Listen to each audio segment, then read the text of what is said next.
You know I get the paper delivered, don't you? You know that. Why would I know that? Well, haven't I told you? Because people find it bizarre that I still get the paper delivered. Well, yeah, having said I'm not surprised, but okay, you do. Maybe in the back of my brain, I do remember that. You knew that. You knew that. Is it wrapped in plastic? Yeah, still wrapped in plastic. Are you an expert at undoing the plastic? Wrapped in plastic? That reminds me of Twin Peaks when they find Laura Dern's body. Remember, it's wrapped in plastic. They kept repeating it. Yeah, I'm an expert, but now it's not. It's not like a Glad wrap. It's more like a plastic. You know what I mean? It's easy to open. It's not like the old days where you had to find the end. Yeah. Now it's in more just a flimsy plastic. You'd have to say. I used to go pull. Then I get angry and I sort of roll it halfway down, and then I'd start attacking it. Then I'd start tearing the paper, and then I end up with a manky, horrible newspaper because my ego couldn't cope with the fact that I couldn't get the plastic off. Yeah. It's and you don't get it delivered anymore, do you? No. No, don't say it like that. This is the thing. People mock you because they're like, I love reading a newspaper, though. I've always loved it. Not good for the environment. I'm very surprised that you would still... Hey, it's recyclable paper, and the thing is, Oh, yeah. the kids like it, and the kids read it. Kids need to get out a bit more. No, it's good for them to read Oh, it. what are you doing this afternoon? Oh, I'm at home reading the paper. The Saturday Age has just arrived. Yeah, I'm going to do the Pretty crossword. Good. Yeah, no. We do the crossword. As a family? Sometimes, and the word find. That's really good when you have to work out all the words from the 8 letters they've got there. That is great. Well, I mean, look, it's, my daughter just got into Melbourne University, so it's worked, hasn't it, reading the paper? How's that correlate? Because she's got good general knowledge. Hang on, I just want to work out how much that cost me in school fees, Glenn. Hang on a sec. I'll just work out on my calculator here. We'll just get these. Hang on a sec. Here we go. Can you hear that? I can hear you doing the sums. Here we go. How many? Because Melbourne Uni is one of the most elite prestigious one in Australia. Well, in Sydney and Melbourne, you'd have to say. Yeah, I'm just working out the figures here, and the answer is 0. Because she went to a high school. Anyway, I said to her, make sure you remind the kids sitting next to you that that might have cost them $400,000 to get that seat. It's costing her anyway. Whatever. So back to the paper. The newspaper. And so anyway, I was walking the other day, and I see other people. They get their papers delivered. Yeah. So it's like a secret society now because there's not that many of us. You know what I mean? It's like the Freemasons. Oh, you give a knowing nod. Knowing nod, but also we look after each other. Yep. So I was walking at about 10 a.m. There's the paper out the front of someone's house. Yep. Now that's dangerous. Oh, because you're a good guy. Do you pick it up and throw it over the fence? Yes, this is what I did. Yep. This is what I did. And so it was going to rain, so I thought I'll chuck it into their front yard. But unfortunately, my throw was not great, and it went into the next door neighbour's front yard. Okay, so what do you do now? Oh, I thought, what do I do? So I go and open the gate. Yeah. And I go in, I grab it, and then I just hear this voice, what are you doing? I said, sorry, I'm just getting the paper from next door. and he they goes, think you're stealing the paper. Yeah. No, then he goes, who gets their paper delivered? I said, I do, but this isn't mine. This is the neighbour's. Anyway, we're looking after each other. That's so good. Embarrassing. Oh, yeah, but the fact they came back with who gets their paper delivered, it's like, do we have to talk about that now? Again? Yeah, I mean, I've got to justify, here I am doing a good Samaritan thing, and I throw it over the wrong fence. Now I'm being interviewed, so to speak, about by some voice from a blind. I didn't even see him. I didn't even see the guy. Yeah. But just respect the people that do get it delivered. And did you throw it into the right fence? I did. Yeah. I did. Because sometimes when they roll down the driveway, it's very tempting to pick it up and take it home. Oh, I know. But if you're walking down the street with a rolled up thing, everyone know you just... Stolen it. You just stolen it. Yeah. And there's another thing. How do you iron it? No, that's fine. It's not rolled up anymore. The paper's not rolled up anymore. What is it then? It's delivered flat, like an envelope. And then the plastic's just over it. Oh, they don't drive past with the thing with the guy hanging out the window? No. It used to be paper boys. Yeah. Now it's just like an Indian guy on a Corolla. He just chucks them out. Because they did used to have a machine that would throw them. Yeah, I know. I remember. Yeah. And they used to have a machine that would wrap them too, the newsagents. Yeah. But what happens is newsagents don't deliver them anymore. There's just a guy that gets a contract who's got like a storage unit somewhere. So it's all been decentralised kind of thing. In a way. It's amazing that there's a printing press somewhere that does it and puts it all out. Then they take that bit of paper and they put it into a van, which then takes it to a news agency, that then gets a person to come in on a bike or whatever, and then goes to your house. Seriously, you people. I love it, and I'd say more of it. But when I go to the newsagents now, there's hardly any. Yeah, there's not a lot in there, is there? But when you go into your ABC breakfast show, it's all about newspapers, isn't it? When I go to 3AW, there's newspapers everywhere. Yeah, we try and get. Yeah, we try to use. I absolutely use the newspapers. Absolutely. You go from front to back, or do you go? Front. You're back. a black and white guy. Yeah. So, but look, often during the footy season, if there's been something happen on the weekend, I will go to the back first and read the footy stuff if my team's in there. Yeah. And also, that's when I buy like the Herald Sun because that's got good. It's always got good photos and more footy content. If your team wins... You've changed. I've changed. You do read the footy articles, do you? Yeah, not all of them. Only the ones about about the Cats. I don't read anything. You really care about, so-and-so's done an arterial... Yeah, I'm interested. I'm just interested. And, and if your team's won, it's good to see the photos and read the report. And do you go then to the front? Yes. And do you go to the big front page? On the newspapers, they're a bit cliched with their front page stuff. Yeah. Well, you know what do they say? Only in Melbourne do you get sport on the front and sport on the back. Yeah. Yeah. What was the truth? What was that? The truth was the rude one. And my granddad used to buy it, he said, for the racing guide. Had a very good racing guide. But it had a girl in the nude on the second page. Page 3 girl, yeah. And Heart Balm, the greatest column ever. Maybe they should bring back the truth. Bring back the truth. Oh, God. Yeah. Remember Slim Whittle, the late and great comedian, would walk into the crowd with a rolled-up Truth newspaper and hit someone on the head and say, "See, the truth hurts." Hey! Anyway, maybe play that music.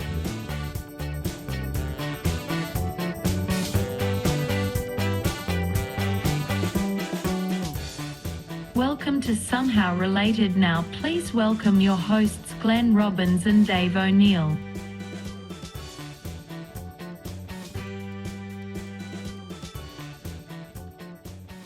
Here we are on the podcast, Somehow Related. I'm coming to Adelaide too, March 8th, 9th and 10th. The long weekend, I'm there doing the same venue again. Last year was so hot. You're working hard. Not many people came out, but at 5 p.m. Come and see me. It's a brand new show called Sucked In. Now, Adelaide. What is the new show? Did you do a show about people I've met or something?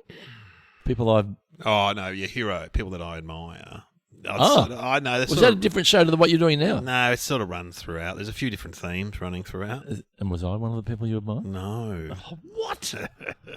Seriously? You don't get mentioned. Did you get mentioned in the show? No, you might. You have in the past. Oh, really? Yeah, I think so. But yeah, and this new show is about what? It's about things that annoy me. It's about meeting my heroes. And it's about I'm an ideas man. I've got a lot of good ideas to put out there. Do you walk away with a bit of a message? Do No. you walk away having heard some really good jokes? Yeah, yeah. You walk away having a good time, and you walk away going, "Yeah, the '80s were pretty good." I agree with Dave. Yeah. Oh well, look. If you're listening in and you want to see Dave, I thoroughly recommend seeing Come along. Great comedians in Australia. Yeah, who people often talk to me about you, and they go, "Oh my God, it was a really hard room." But then we watched Dave work his magic. And no, seriously, your ability, I've seen you've done it in front of me. Yeah. Your ability to work a room is unbelievable. I've got one switch on and off, and I've hardly even got on anymore. I don't do stand up. No, don't talk yourself down. I did a thing the other night for a golf club. And golf clubs are hard too. That's what I thought, and these guys were really lovely. Yeah. But I did only 5 minutes. But I've decided I want to be more conversational. Golf clubs are full of, what? assholes. Well, Rich, we got to remember the first golf club gig I ever did came via you.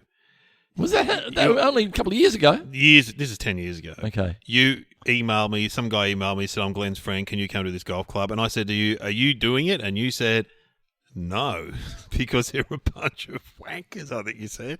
They're all, because they're all pretty happy with themselves, golfers. Well, they're in charge of their own golf game, and you step outside of that, and they're probably in charge of everything in their life. You know what I mean? They're in control. Yeah, they're running a business. Yeah, so therefore, they're the smartest guy in the room, or so they think.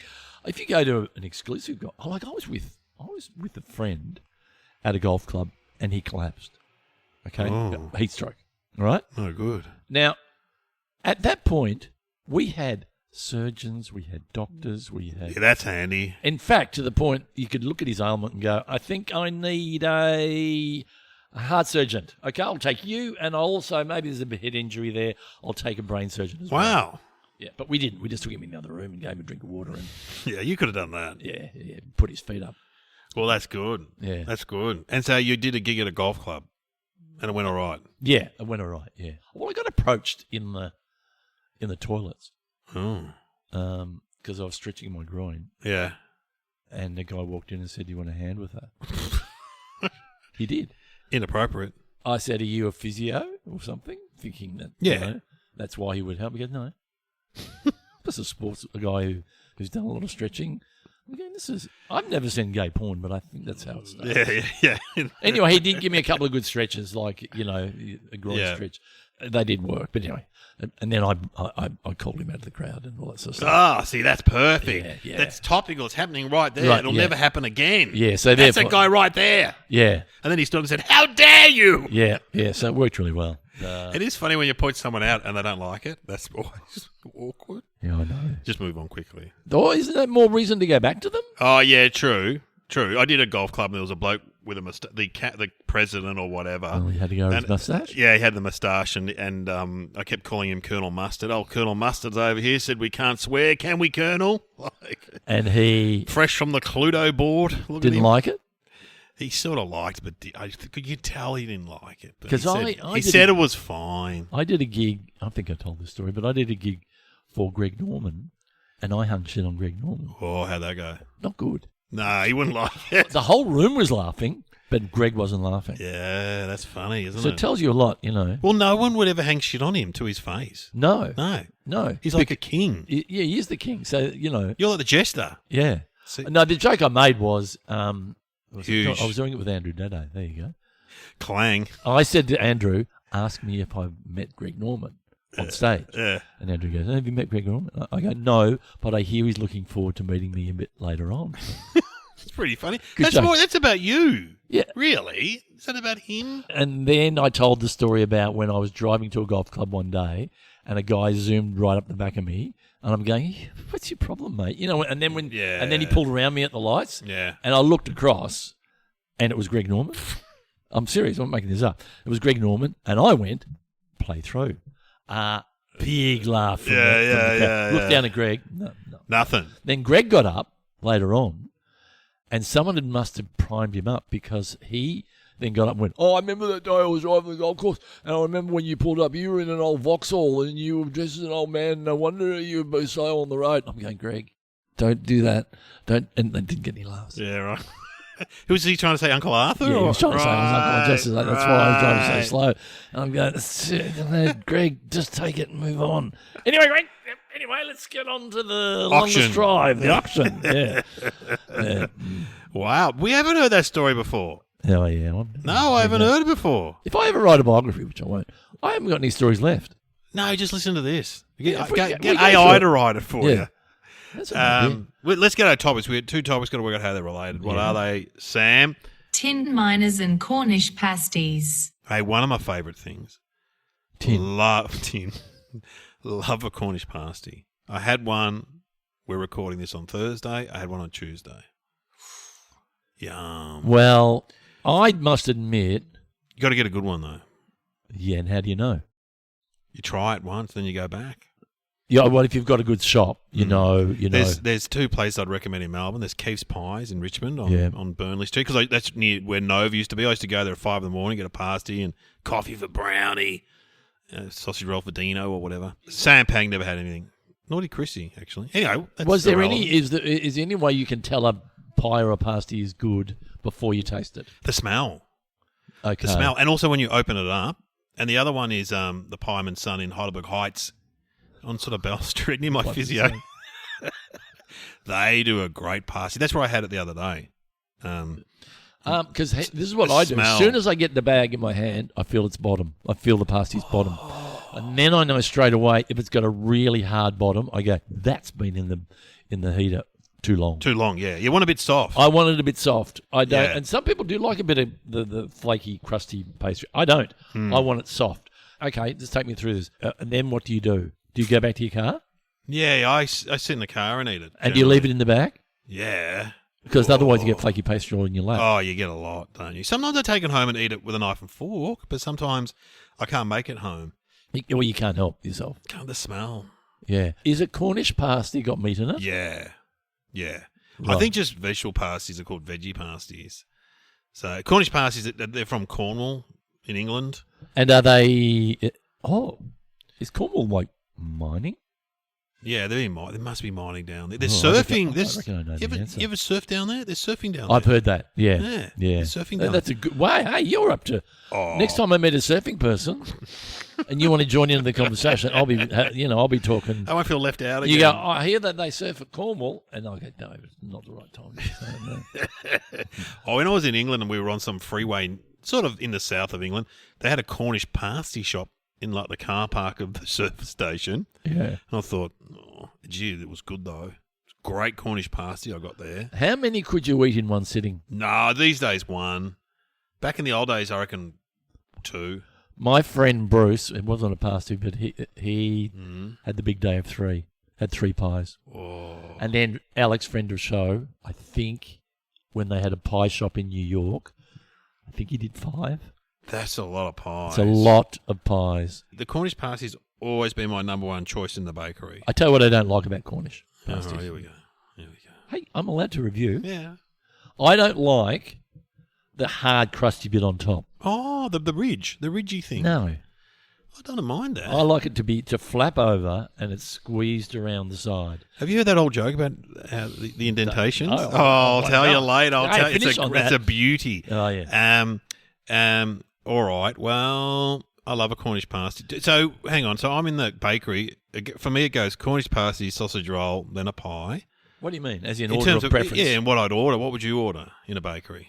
What do you mean? Say they've got everything. They've got pies, pasties, sausage rolls. I would lean towards a pasty. Oh, wow. Yeah, straight off the bat. I Only reckon- because, I mean, as I've got older, my gut can't cope Yeah, with a whole pie. A pie. You're right. Yeah. It's like your whole system shuts down because Yeah. it can't digest it. When I get a pie these days, I get a chicken one too. So Oh, just chicken's less nice. heavy, less Yeah. heavy. Yeah, chicken and mushroom, I get chicken and cheese. tandoori chicken. There's a great gourmet. Oh, hang on. Ah, beautiful. Did the Indians get together and go, hey guys, if you want to chuck some of our tandoori into your pies, we're okay with that. Beautiful. That's just not right. You're going to India and are you getting a tandoori bite? No. I don't think so. No. Is there anything that could be in a pie that isn't? Like, Well, could you there's put in there- scallops. You can get chicken parmigiana pies now. You can get lobster pies. You get every sort Lobster of pie. pies. There's a lobster pie, I think. What about what else? Brussels sprout pie. Fried rice? No. No. Vegemite on toast? No. No. Eggs Benedict? No. Oh, that wouldn't be bad. There's like bolognese sauce pies. There's all sorts of pies out there. Bolognese sauce pies? Yep. Oh, that would be good. We should be talking about pasties. Oh, okay, sorry. Pasties. Sorry. Pasties. Did you know, this is a bit I don't know why Yeah. I know this. It's bad luck to take a pasty on a boat. Why is that? You know what? I don't know. What did you get on a boat once and someone said that? Don't take your pasty I on, don't know mate. why I know that. Sausage rolls are fine. I dare say someone went on a ship once and they had a whole lot of... What have we got today? Oh, pasties for everyone. Hey, what's that? It's an iceberg. Don't worry about that. And they've gone down. I love a pasty. What are the big names of pasties? In terms of makers here in Australia. Yeah. Would you... Okay. Then it's not- You're driving into town for one of your gigs, right? Yeah. And over there is a milk bar that has all the traditional, 4 and 20, Herb and Adams, Paddy's, Mrs. Max. Would you go there or would you go to the local bakery? No, the bakery. Every time. Really? Every time. But you know what you're getting with the Herb and I Adams. know, but the bakery could be good. Every time, the bakery. So I think you are a big bakery guy. I like bakeries. And then you'd walk into the bakery. Mm. Would you immediately start smelling? Am I smelling things that Yeah.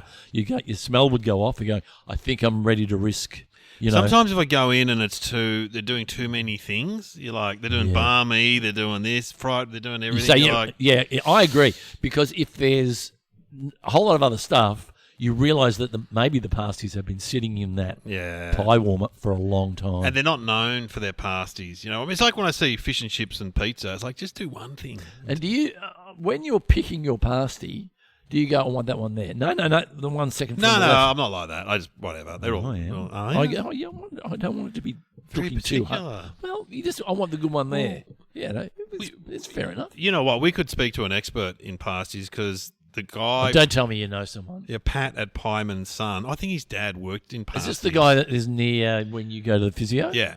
And Yeah. whenever you go to the physio, Yeah. which comes first? No, physio first, and I actually book my bookings like 10:30, 11:30, so then it's sort of lunchtime when I come out. Oh, that's good. So, in other words, you've done a little bit of hard work and you deserve a little present. Yeah. And so while you're lying on the bed in pain, I'm thinking of the pasty. you say to the physio, you go, you know what I'm going to do after this? I'm going to have a pasty. Yeah, and the physio. What do you reckon the physio says? Oh, got to be careful down there. I don't go there that often because they're into fitness and all that. Did you know. really tell me you're going to have a pasty? Yeah, absolutely. It's a big talking point. Oh, I was only joking. So you really... Yeah, absolutely. That's a bit weird.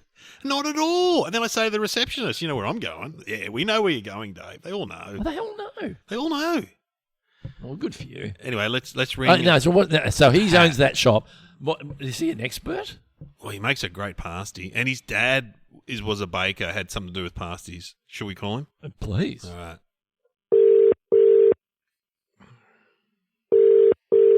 John speaking. Oh, hello, is Pat there? Yeah. Let me grab him. Hello, Pat speaking. Pat, it's Dave O'Neill and Glenn Robbins here. Yeah. We're ringing you about pasties because you know I come into your shop, the Pie Man's Son, all the time. And You do. And I love your pasty. Say hello, Glenn. Yep. Oh, hello, Pat. No, thanks for talking to us. We are speaking to an expert, obviously. So, and our podcast delves very deep on topics like this. So, if you don't mind, we might have a bit of a chat to you about pasties.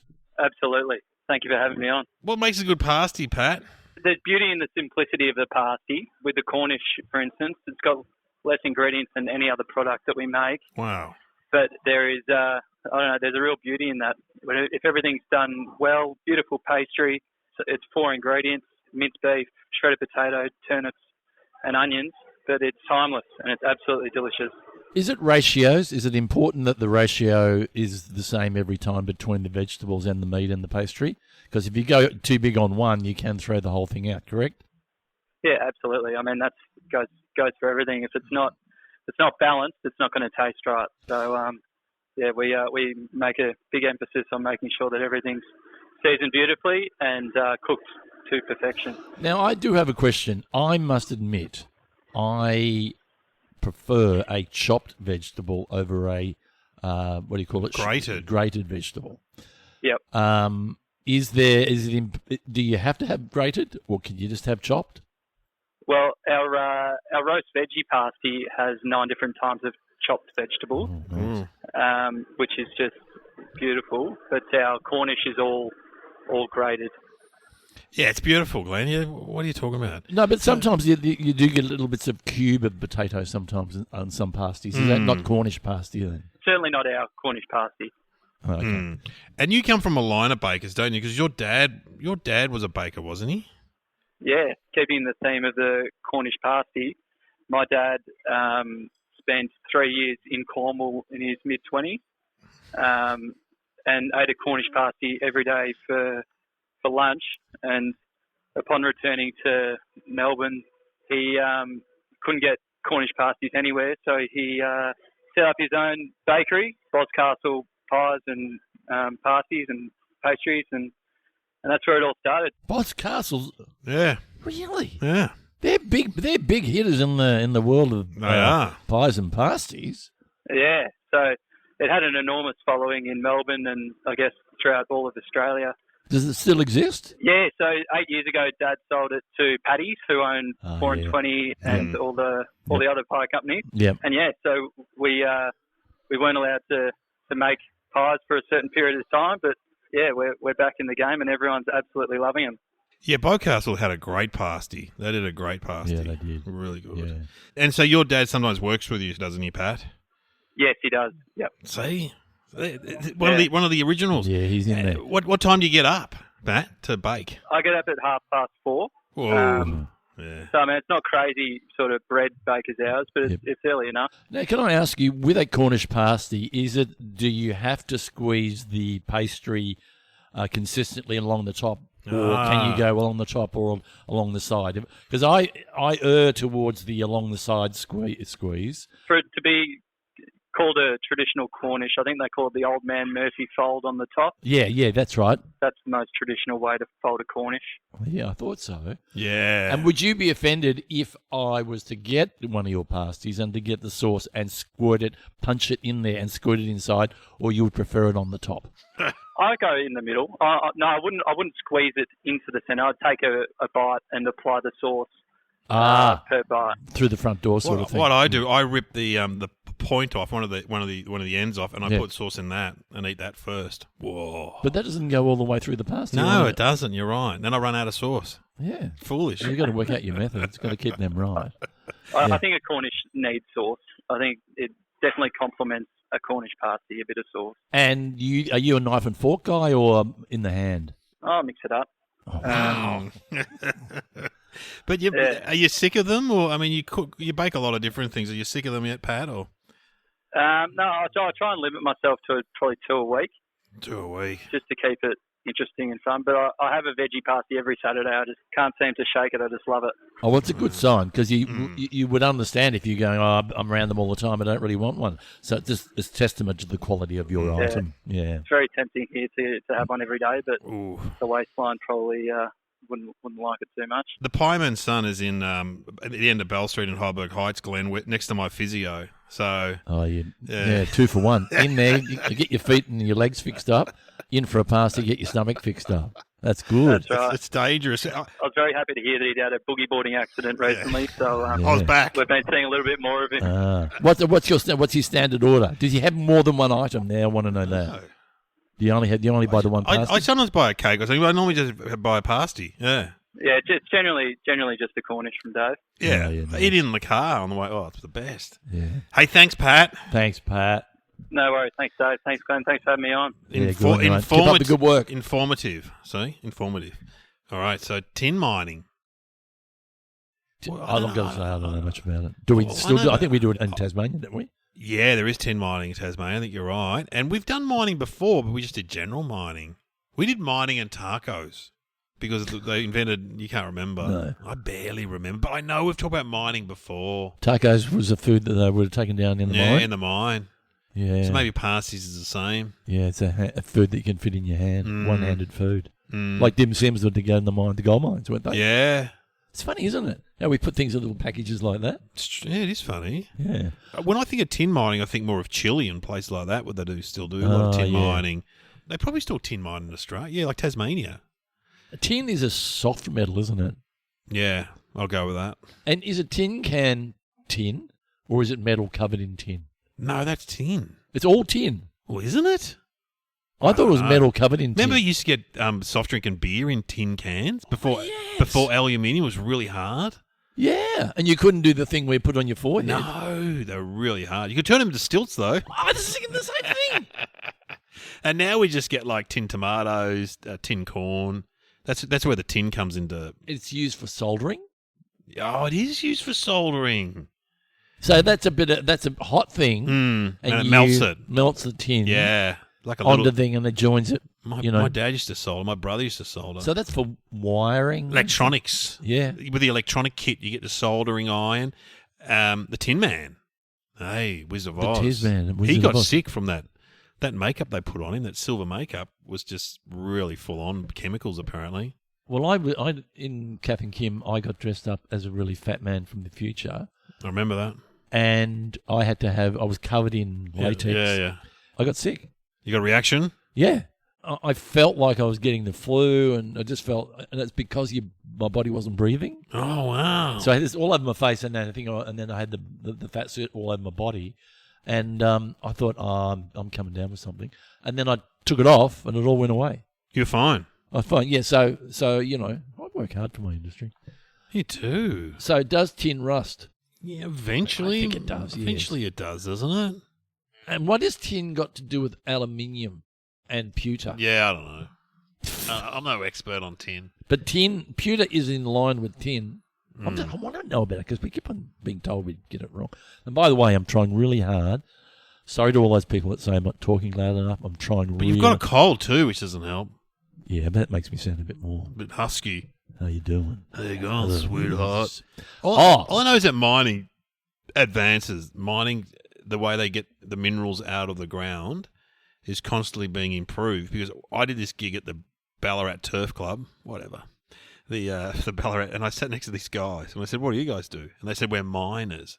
And I said, "What are you mining?" They said, "They're mining a slag heap at Creswick." Now that does it better than that? They're not actually going down a mine.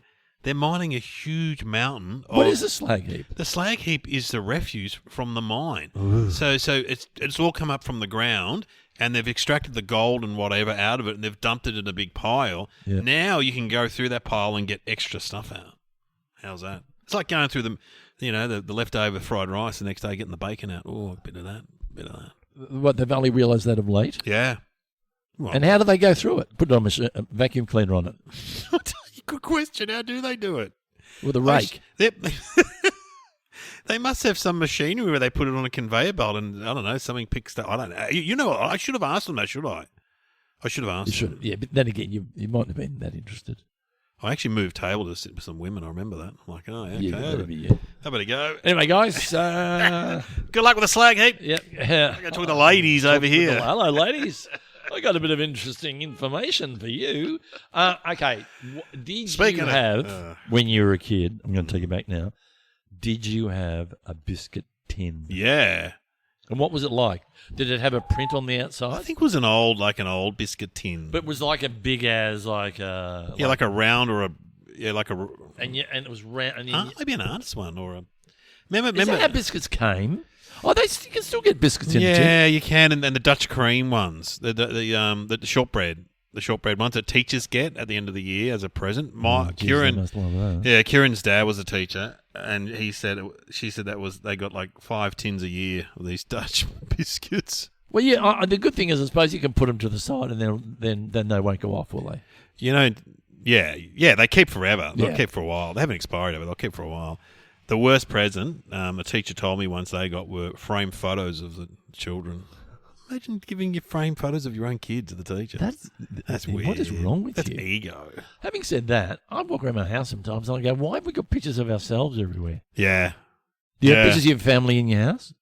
Yeah. Why do we want to look at ourselves? We should look at our relatives or people who've passed on. Or I think we're looking at ourselves and me hanging on to the cat. More got relatives and stuff. The cat has passed on, but, you know. Yeah, we got photos of the cat. Yeah. Do you have any photos of did you ever do any of those photos where you go to a studio and everyone puts on a false smile? Looks a little bit staged? Once, yeah. You did do it? Yeah, only because I was getting photos done for James Penleadis, the comedy photographer, who's now retired. And he said, I know, Kieran wanted to bring the kids. And so we did a family photo. How'd it come out? Yeah, it's not bad. Is it up somewhere? I don't know where it is. Be in a box somewhere. No, we didn't do that. You know, and also when I was with Mum and Dad, we never did that. We couldn't afford that kind of stuff. So when all the metals get together, we do this. Yeah. Where's tin? Tin's serving the drinks. We got gold's the king. Gold is obviously element. No, gold, silver. Oh, okay, we're going gold. So gold would probably turn up late, and everyone would go. Yeah. Silver's already there holding court, and gold turns up. Oh, Jesus, my time's over, is it? And platinum. What about platinum? Platinum's just a bit. He's a bit flashy, bit aloof. Yeah. It made his own VIP area. Yeah. I think Tin's serving the drinks. I think copper's everybody. Tin's hanging out with Copper. Oh, is he? I reckon. Oh, yeah, they are, and they get on really well. They're working men. They're working metals. Yeah. You know what I mean? Yeah. What other metals are there? It's a good question. Aluminium's a bit young and trendy, I reckon. Flash. Yeah. It arrives on a scooter, vaping. While we're on there, what's tin foil? What's tin foil? No, it went from being tin foil to being aluminum. Yeah. Tin foil used to be a lot sort of stronger and more full on than aluminium foil. Did it? Yeah. I tell you what, tin's getting replaced by aluminium all the time. And what is aluminium? You know what? Tin would start a fight with aluminium at the end of the night. Yeah, you. Hey guys, come on, settle down. Some upstarts come up, taking all my work. Oh look, he's wrapping him up. Oh no, he's wrapping him up. He's going to suffocate him. Oh, I say, guys, stop it. Grab him. Put a soldering iron onto him. That'll shut him up. Yeah. That's very funny. It's making me laugh. Anyway, let's have some thinking music.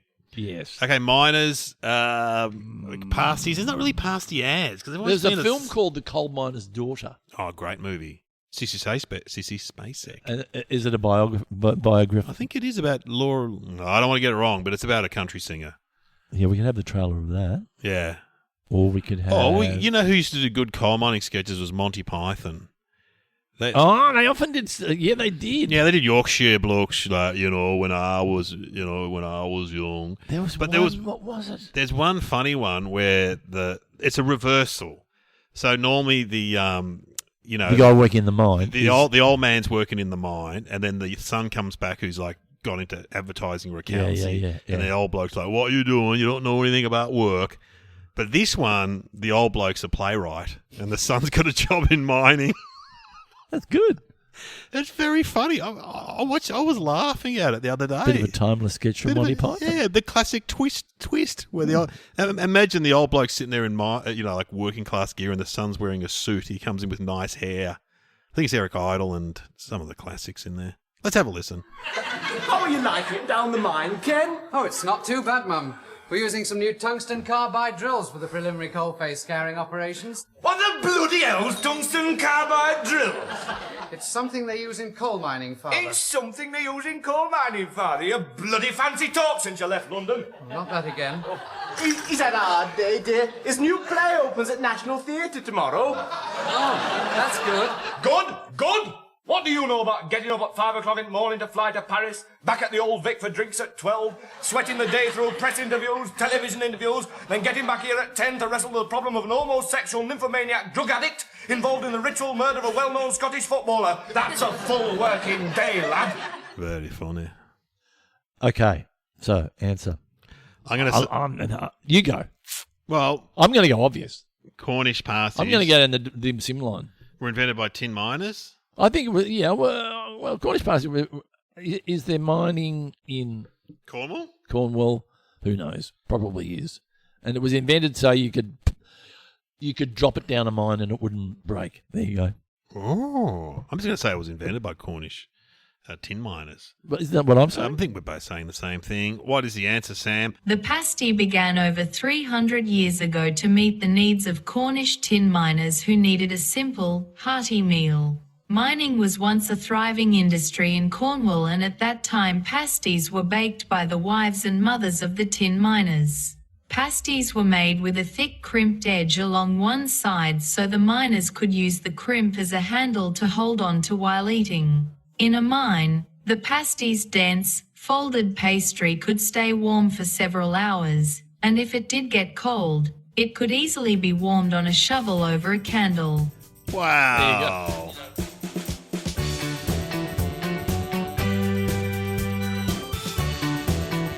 You have been listening to Somehow Related with Glenn Robbins and Dave O'Neill.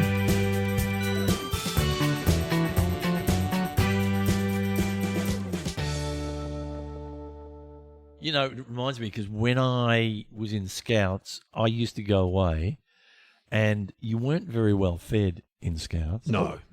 And I would take a pasty away with me, but I wouldn't tell anyone. Oh, secret pasty. And I'd have it in my bag.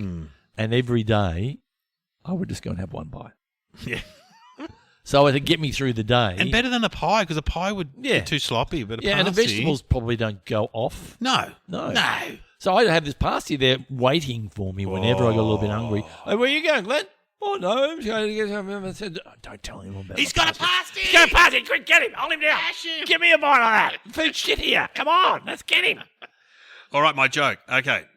I did a group of bakeries in Geelong last year, and I made it about the old guy who ran the bakery, and they loved it. But it's an old joke. So my granddad was a baker, right? He was a famous baker, and I said, Granddad, I want to come and see how you make the pies. And he said, that's a special secret. You can't come and see me how to make the pies. So anyway, one day I hid behind all the bread, and I watched him make the pies, right? And he comes to the bit, he puts a beautiful meat in the pastry, and then he puts a pastry on top. And then to make the indentation around the side, he gets out his false teeth and presses them. And I burst out of the bread, and I go, Granddad, that's disgusting. What are you doing? He goes, well, don't come tomorrow when I'm putting the holes in the donuts. Classic.